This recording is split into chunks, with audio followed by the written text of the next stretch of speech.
আসসালামু আলাইকুম রহমতুল্লাহি ওয়া বারাকাতুহু। প্রাণপ্রিয় বন্ধুরা, এই দেখতে পাচ্ছেন তরমুজ গাছ।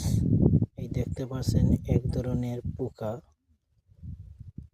এই পোকাটা হলো অনেক মারাত্মক। দেখেন গাছটার অবস্থা কি করছে।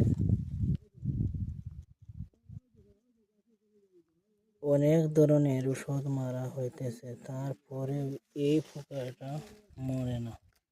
আপনারা দেখতে পাচ্ছেন, এই দেখেন তরমুজ, এই সারা ফলটগুলা এইরকম পোকা ধরে ফেলেছে। এজন্য তরমুজের গাছগুলোতে ফলন আইছে, পাওয়ার ফলে ফুলগুলা টিকতে পারে না। আপনারা যদি কেউ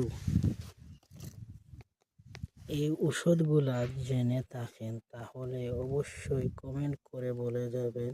আল্লাহর মেহেরবানি করে বলতেছি বন্ধুরা, আপনারা যদি কেউ জেনে থাকেন। এই দেখতে পাচ্ছেন কি অবস্থা করছে গাছগুলা। দেখেন আপনারা, পাতাগুলো একবারে নষ্ট করে ফেলছে।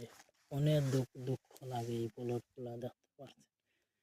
আপনারা যদি কি এই ওষুধটা নাম জেনে থাকেন তাহলে অবশ্যই কমেন্ট করে জানাবেন।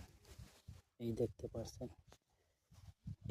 পাচ্ছেন ফুল আইছে কিরকম পিঁপড়ে বেমারের মতন। এইগুলা ওষুধ পাওয়া যাইতেছে না।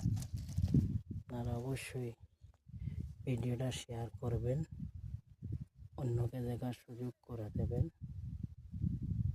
এই ফলগুলা আসলে অনেক মানুষ খেয়ে থাকে।